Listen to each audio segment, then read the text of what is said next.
আসসালামু আলাইকুম এভরিওয়ান। ইদানিং আমি আমার কয়েকটা ভিডিওতেই এরকম কিছু কমেন্ট দেখেছি যে আমি এই ক্লাসে পড়ি, আমাকে একটা রুটিন তৈরি করে দিন, বা আমার এক মাস পরে এক্সাম, আমি কিছুই পড়িনি, আমাকে একটা রুটিন তৈরি করে দিন, বা কোন সাবজেক্ট কয়টা এক্সামের জন্য, মানে দিনে একটা সাবজেক্ট পড়বো না দুইটা সাবজেক্ট পড়বো, কিভাবে তাড়াতাড়ি সিলেবাস কমপ্লিট হবে। তাদের জন্য আজকের এই ভিডিওটা, যারা হচ্ছে বারবার আমাকে রুটিন মেক করে দিতে বলেন। আমি নিজে যে সবসময় অনেক ভালোভাবে রুটিন মেনটেন করে চলতে পারি এরকম কিন্তু না। আমি যে রুটিনটা বানিয়েছি ওটা টোটালি আমার জন্য, মানে আমার কখন পড়াশোনা করতে ভালো লাগে বা কয়টা সাবজেক্ট পড়তে ইচ্ছা করে সবকিছু আমার উপর ডিপেন্ড করে তৈরি করা। আমার মনে হয় যে রুটিন জিনিসটা আসলে সবাই সবার মতন করে তৈরি করে নিতে হবে, কারণ এই জিনিসটা আরেকজন বলে দিতে পারবে না। কোনো কোনো বাসায় দেখা যায় যে ক্লাস 3-তে পড়া বাচ্চাও বাসার কাজ করে, আবার কোনো কোনো বাসায় দেখা যায় অনার্সে পড়া কেউ কোনো কাজ করে না। তো এই জন্যই আর কি কার ফ্যামিলি কতটা সাপোর্টিভ পড়াশোনার ব্যাপারে বা কতটুকু হেল্প করে, এই জিনিসগুলোও অনেকটা ম্যাটার করে। জাস্ট কেউ বললো আমি এই ক্লাসে পড়ি, আমাকে একটা রুটিন বানিয়ে দিন, এটা কিন্তু আসলে বানিয়ে দেওয়া যায় না। বা বলে আমার এই টাইমে কোচিং আছে, আমার হাতে এতটুকু টাইম আছে, আমাকে একটা রুটিন বানিয়ে দিন। এইভাবে কি আসলে রুটিন বানানো যায়? আপনার কি মনে হয়? রুটিনটা হবে এরকম যে আমার ডেইলি রুটিনে একটা টাইম থাকবে যে প্রেয়ার করার জন্য, একটা টাইম থাকবে ঠিক মতন ঘুমানোর জন্য, আর একটা টাইম থাকবে পড়াশোনা করার জন্য, আর খাওয়া বা আদার্স যেসব টুকিটাকি কাজকর্ম আছে ওগুলোর জন্য একটা টাইম থাকবে।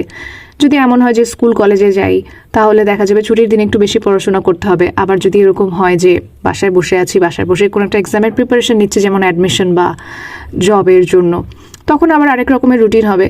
তো এটা আসলে পার্সন টু পার্সন ভ্যারি করে। আর আরেকজনের রুটিন, মানে একজনের রুটিন আসলে আরেকজন কখনোই বানিয়ে দেওয়া সম্ভব না, কারণ এক একজনের লাইফস্টাইল এক এক রকম, এক একজনের বাসার পরিবেশ এক এক রকম। সো ওই অনুযায়ী নিজের রুটিনটা নিজেরই বানিয়ে নিতে হবে। যারা এগুলো বলেন যে এক মাস পরে এক্সাম বা 2 মাস পরে এক্সাম, সামনে হাতে সময় নেই একটা রুটিন বানিয়ে দিতে, সিলেবাস কিছু কমপ্লিট হয়নি, তাদেরকে আসলে কি বলবো আমি জানি না। কারণ এরকম যখন সময় থাকে, মানে এক্সামের 1 মাস বা 2 মাস আগে, তখন আসলে মনে হয় না কোনো রুটিন ফলো করলে কাজ হবে। তখন খাওয়া ঘুম বাদে বাকি পুরোটা সময় পড়াশোনা করা উচিত। এক্সাম শেষ হলে তো ঘুমানোর জন্য এমনিতেই অনেক সময় পাওয়া যাবে, বা বাকি যে চিল করার মতন কাজকর্ম এগুলো সব কিছুই এক্সামের পরে করাই যাবে। কিন্তু যখন এক্সাম একদম হাতের কাছে চলে এসেছে, তখন আর রুটিন ফলো না করলে যতটুকু সময় হাতে পাওয়া যায় পুরোটা সময় আসলে পড়াশোনা করা উচিত। যেমন আমার একটা প্রোগ্রাম ছিল, তো ওই প্রোগ্রামে যাব দেখে, মানে উইন্টারে তো মানুষের বিয়ে শাদীর প্রোগ্রামে যেতেই হয়। তো এটার জন্য আমি অনেক আগে থেকে প্রিপারেশন নিচ্ছিলাম, যাতে করে এই প্রোগ্রামগুলো আমার মিস না যায়, বা প্রোগ্রামে গিয়ে যাতে চিন্তা করতে না হয় যে পড়াশোনা বাদ দিয়ে এসেছি, মানে ওই গিল্টি ফিলিংসটা যাতে না থাকে, এই কারণে আমি আগে থেকেই পড়াশোনা গুছিয়ে রেখেছিলাম। এই জন্য মাঝে আমি ঠিকমতো সোশ্যাল মিডিয়াও ইউজ করিনি, ভিডিও বানাইনি, কিছুই করিনি। দেখা গেছে হয়তো বা 2-1টা কমেন্টে রিপ্লাই করেছি, তারপর আর কিছুই করিনি। আজকে অনেক দিন পরে একটা ভিডিও বানাতে বসলাম, তাও এটা আমি কতক্ষণের মধ্যে শেষ করবো আমি জানি না।